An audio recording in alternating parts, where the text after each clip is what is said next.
अम्मी, ये पौधा यहाँ किसने रखा? मैंने तो नहीं रखा बेटा। फिर ये यहाँ आया कैसे? अम्मी, एक और पौधा। ये हर जुम्मे कौन रख जाता है? अगले जुम्मे में इस राज का जरूर पता लगाऊंगा।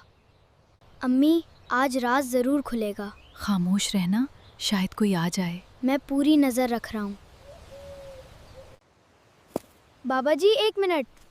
अरे बेटा, तुम जाग रहे थे? ये पौधे आप रखते हैं? हाँ, लेकिन इसकी एक खास वजह है। कुछ महीने पहले तुमने मेरे टूटे हुए गमले उठाने में मेरी मदद की थी। मैंने? हाँ बेटा, तुमने बगैर कुछ पूछे मेरी मदद की थी। ओह, अब मुझे याद आया। मैं हर जुम्मा एक पौधा इसलिए लाता था ताकि तुम्हें याद रहे। कभी जाया नहीं होते। अब ये आखिरी पौधा तुम्हारा है बेटा। मैं इसका बहुत ख्याल रखूंगा। और इसके साथ हर रोज एक नई नेकी भी करोगे। वादा। देखो बेटा, नेकी की तरह। जितना ख्याल रखो उतनी ही बढ़ती है। और यही इस कहानी का सबसे खूबसूरत सबक है।